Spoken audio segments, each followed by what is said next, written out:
Welcome to Night Shadows. I'm Stuart Best, where the paranormal is normal, where that which you thought you knew, you didn't, and where the future can be known if you know exactly where to look.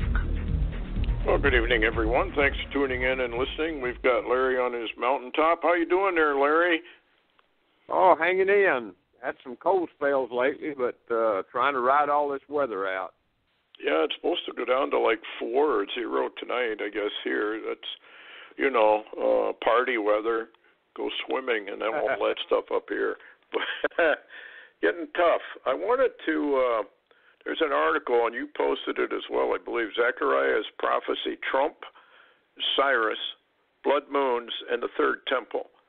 A lot of people, how do I word this, seem to mock a lot of signs that are quite obvious if you're really watching for things to happen. For an example, when Susan Boyle came out and sang that song, swan song actually, of humanity, I had a dream, and Satan comes along, snatches the dreams of humanity away.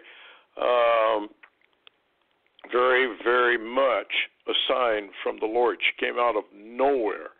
Nobody knew who she was and became worldwide overnight. Now, that's something the Lord does, and I don't think anybody would argue that when she sang that, the whole world took notice, let's put it that way, and obviously anointed from the Lord. And it was very, very interesting. Another sign that went by that everybody mocked at was Terry Schiavo and the death warrant that was issued for her. And that was another very dangerous sign.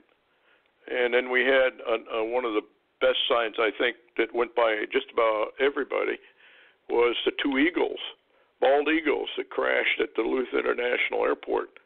And they were locked in a death struggle. And as soon as I saw the pictures of the 2 eagles at odds to each other, I knew that this was a warning that a house divided will fall. And what do we got now? We got a House and a Senate totally divided. Nobody gets along. It's probably pretty much what Isaiah's had to say. The other thing I wanted to mention was that 2018, if you add it up, was an 11. And 11 means chaos, disintegration. And if 2018 didn't show us chaos and disintegration of the United States, I don't know what does. 2019, however, adds up to 12, which is more or less a number of God's government and completion. That's just kind of a warning of what's coming. And the Zechariah prophecy, I wanted to get into that. What did you make of it, Larry? I think you're the one who sent it to me, if I remember right. Yeah, that was an interesting headline. I saw it the other day. Tom Horn posted a report on it, and it's supposed to have a special on it, I think. But a rabbi was warning the super blood moon would pass over the U.S. Capitol on Trump's president anniversary, connecting him with King Cyrus, and the coming third temple. And, of course, I know there are people out there that scoff at about everything in that dissertation I just gave. But nevertheless, it's in the news. You see it almost every day or at least once a week, and it doesn't go away. What do you think? Yeah, no, it does not go away. And blood moons are very important, and a lot of people mock them because, well, we've had all these blood moons. We've had the solar eclipse over the United States on, I think it was August 21st, and nothing happened, and so, this doesn't mean anything, and blah, blah, blah, on and on it goes. Well, they do mean something, and they are kind of paper trails that are leading to an event, and the Lord is full of mercy, and he's trying to get people's attention that, yes, these do mean things, and that the approach of the Lord's return is indeed drawing nigh. Here's what it says in the article. On January 21st, a confluence of worlds will take place when a lunar eclipse passes over Washington, D.C. on the Jewish holiday of Tu B'Shavat. the 15th day of the Hebrew month, which is an Arboreal New Year. Now that means it is it's a holiday. Basically, it's a new year of trees. It's when the trees begin to blossom in Israel. And I want you to think of the parable of the fig tree, because it is very, very important to the world. Everything that happens in Israel is a signpost. That's God's time clock. You can't get around it if you're being honest, intellectually honest, or scripturally honest. Anyway, excuse me, it is expected that this eclipse will have the proper conditions to create a blood moon, and it's also a supermoon. And anyway, they are talking about this because it happens on the second anniversary of Donald Trump's inauguration as president. Lest this be perceived, the article says, of happenstance, it should be noted that Trump was born on the night of June 14th, which is very, very interesting dating, within 15 minutes of a total lunar eclipse, and 700 days before the state of Israel was established. And Trump's lucky sevens do not end there. When he was sworn in as president, January 20th, 70 years old, 7 months, and 7 days. Now, anybody who's watching the numbers knows what 777 means. And the Lord already told us, didn't he, Larry, that nobody's going to pay any attention to this. They're going to be mocking. Where's the promise of his coming? Rolling on the floor, laughing at these idiot Christians that, constantly are pointing things out that the world itself, of course, doesn't want to see. It's denial. They don't want to see it, and therefore it doesn't mean anything because they don't want it to mean anything. Such is the human brain, and such is denial. Anyway, what's interesting about this, noting that a blood moon passed over Jerusalem to be Shabbat last year, this was necessary for a second sign that would complete the judgment. So we have one that passed over Jerusalem. You remember that one. I believe that was on July 27th last year. Longest eclipse basically in the century. And it meant plenty for Jerusalem because blood moons are for Jerusalem. They're for Israel. Solar eclipses are for the United States. The first solar eclipse that we had back in August 21st, another interesting timing, 7/7/7/21, was a direct warning from the Lord that America's going to be eclipsed. We're going to be taken out. And but anyway, the second blood moon, they're claiming, is the second witness that judgment is soon going to come. And then they tie it in with scripture back to King Cyrus. And nobody can argue that what Trump is doing, you can argue whether he's Cyrus or even a shadow of Cyrus if you want, but you cannot argue that he's doing exactly what Cyrus did for Israel long, long ago after the 70 years of captivity that they had in Babylon. Then King Cyrus comes down, and on the second year, which would be the 72nd year, I believe, he lets the Jews go, and they go build their temple. Well, here we are. Second blood red moon. Is this the year, 2019, number 12, where this third temple is going to be built? My vote is, yeah, I think it will. And the fighting over Jerusalem is exactly what the Bible said they would do. And wishing that Israel would go into the sea and vanish and be no more is also something that the Lord says, well, you may want to have that happen, but I got news for you, it's not going to happen. So here we go. What do you think? I mean, I really do believe this is very symbolic of 2019 and judgment.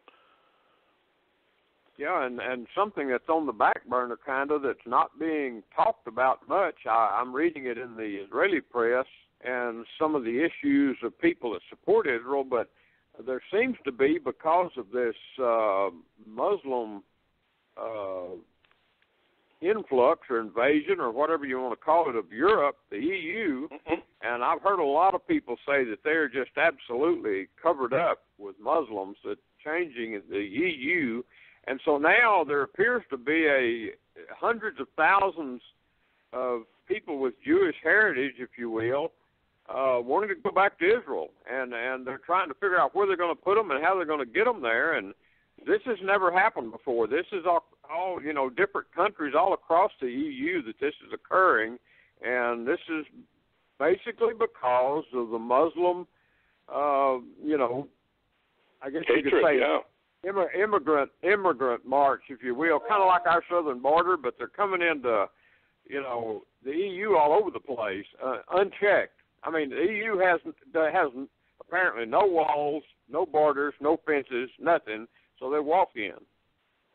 Yeah, what I can't understand is what has happened to the German men, what has happened to the German people, or for that matter, France. Why have they allowed this? Why have they allowed their treasonous leaders to accomplish this and destroy their countries? And they don't seem to do anything about it. But unfortunately, Canada is undergoing the same thing. They got a treasonous leader up there. We have a treasonous Congress down here. That's why they don't want the wall. They're using the Muslims to come in here to destroy our country. That's the whole goal of the globalist, communist New World Order. Unfortunately, according to the scriptures, as far as I can see, they actually do win it. And they're going to wish they hadn't, but, you can preach to them all you want. You're just like shouting at a brick wall. It doesn't hear anything. So I guess we'd have to say prophecy has to be fulfilled. And you're absolutely right. Europe has now been destroyed, and they're working on the United States. And the Islamics are dumb enough to be used. If the globalist deep state, if they think the globalist deep state is on Muslim side, they're idiots. They're not on Allah's side. They're not on Muslim side at all. They use people of that type to bring about what they want. They're going to use the Muslim and the Islamics, the Islamic Brotherhood, et cetera, to bring down the nation, and then they will be exterminated. This is the one thing I don't quite understand.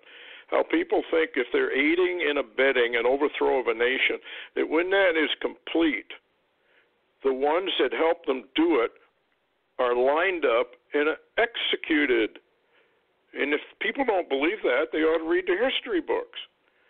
I'd do the same thing if I was a dictator and I had all these people help me overthrow the nation. I'd kill every one of them. You can't trust them. If they betray their own families and their own nation, they'd certainly betray me when I took power. So I'd get rid of them. But people never learn. They just never learn about history or human nature. So I guess we have to go through this over again. Yeah, it's just too bad that this is happening. And Trump, of course, is on the chopping block. Always on. Doesn't matter what he does. The poor guy just gets nailed no matter what he says, no matter what he does, no matter where he goes or where he doesn't go. You would think the American people would be smart enough to figure out how is it they're trumping on this guy all the time. And it doesn't matter what he does. They hate him. You would think the American people would be smart enough to figure that one out. And they would not listen to CNN, MSNBC, which, by the way, I just read, I think it was on Drudge, MSNBC is overtaking Fox for listenership.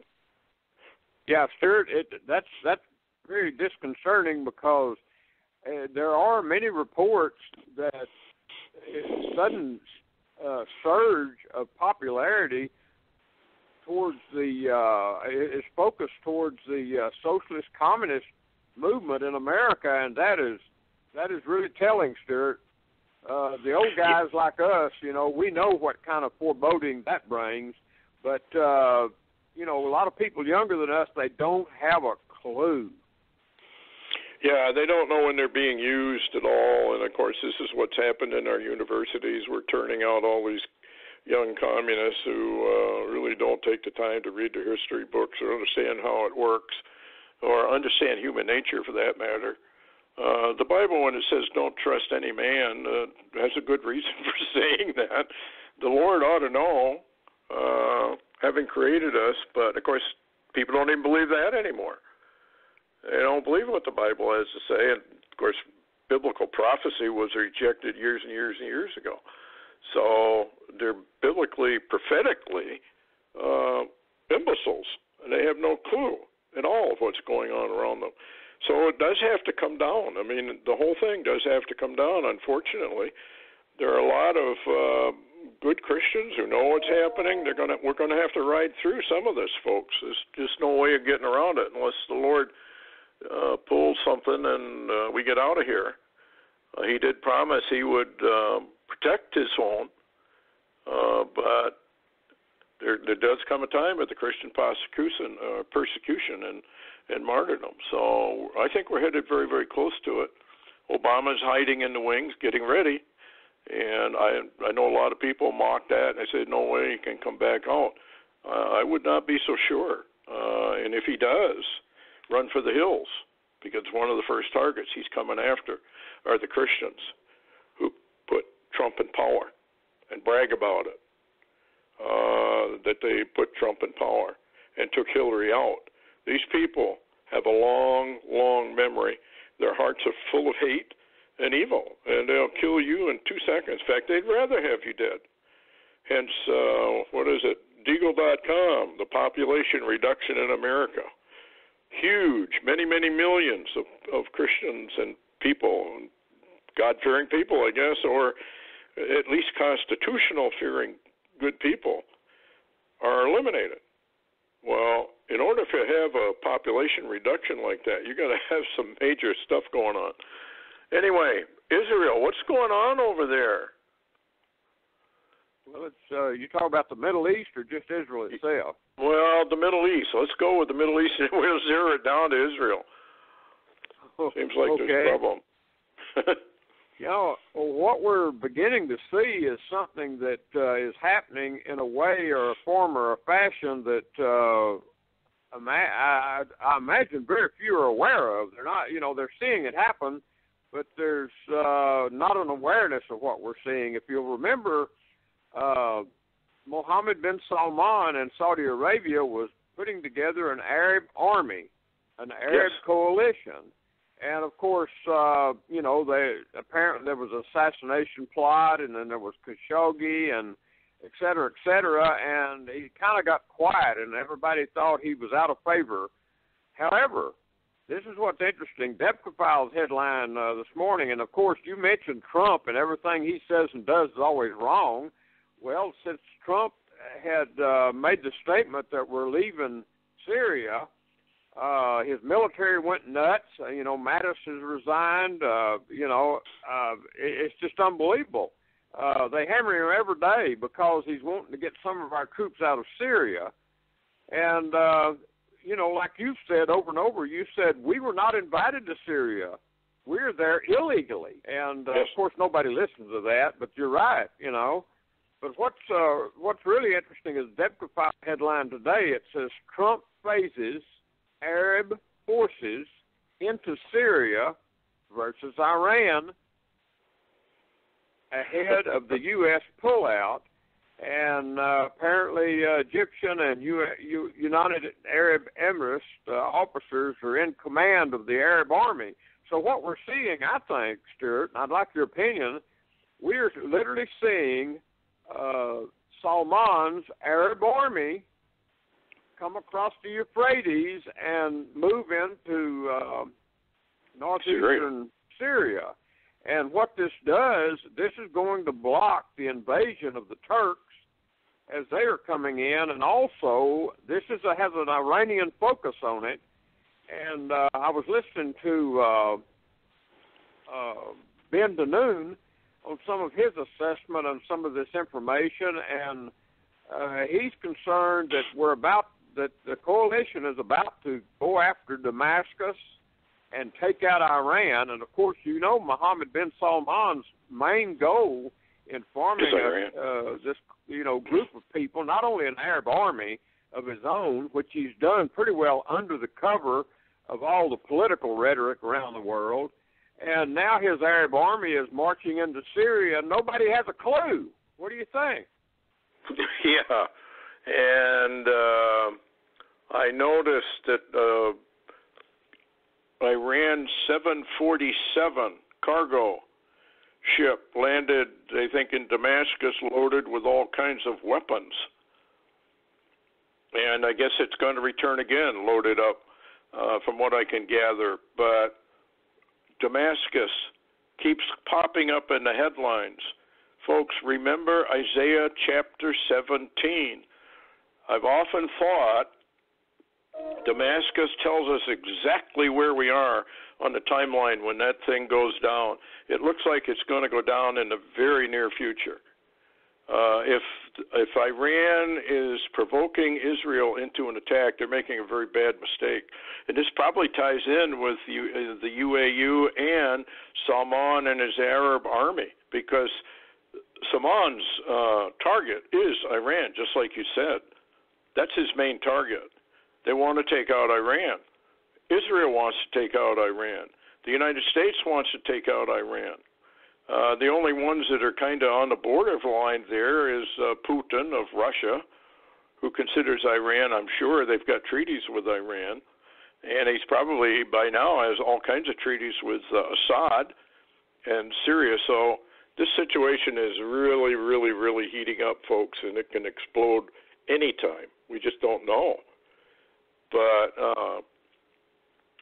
it doesn't look good. What do you think, Larry? I just think that we're heading into something, finishing up maybe just before the tribulation starts.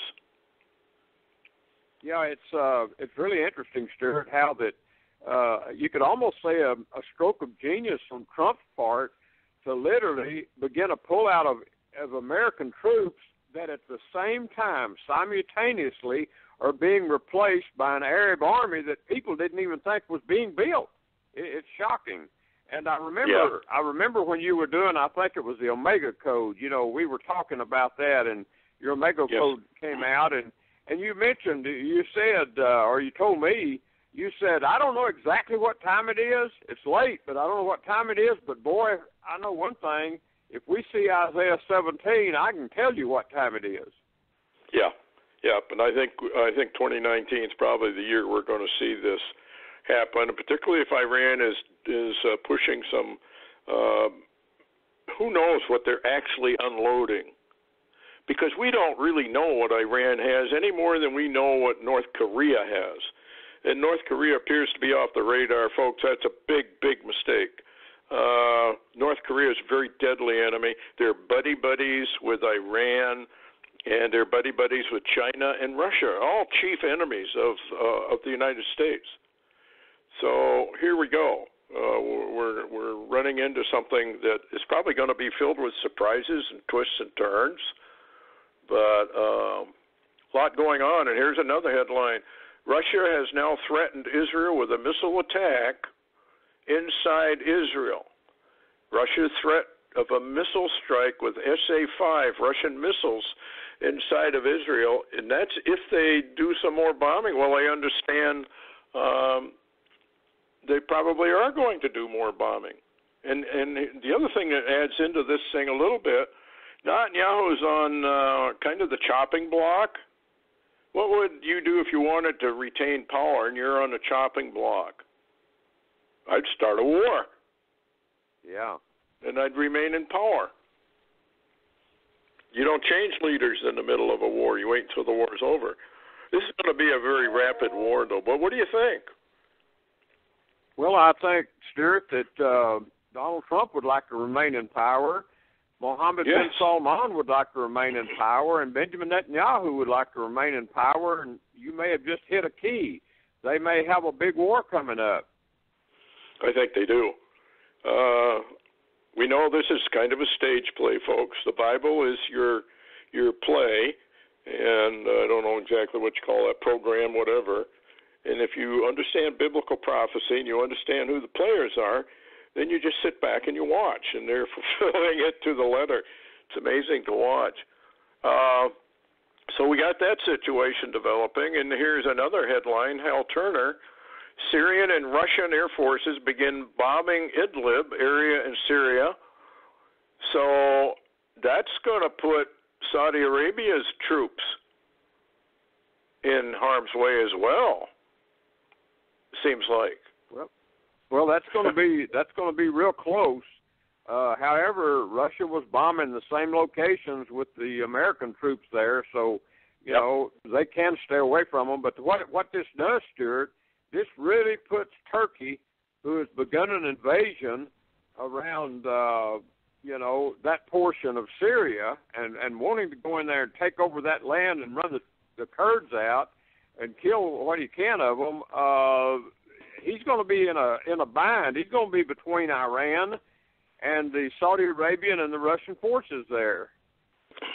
Yeah, this is going to be interesting to see how it plays out. Here's another headline. Russia no longer obligated to recognize Ukraine maritime borders since Kiev withdrew from the treaty.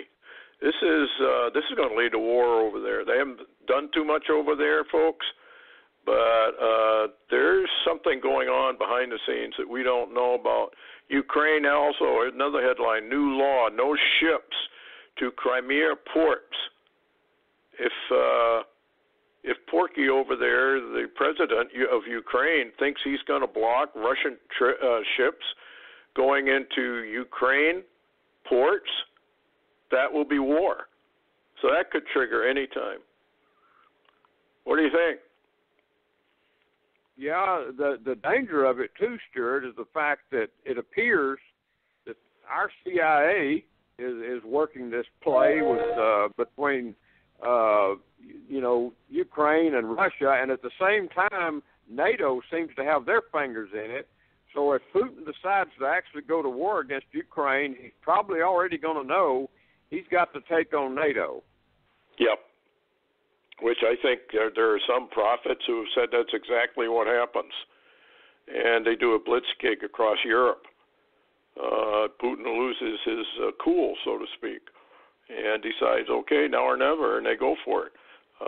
Whether we would do anything or not, I don't know. It all depends on the circumstance. But we do know America Babylon's going to be taken out, and we know the only escape is the Lord Jesus Christ, and there is no other escape from any of this.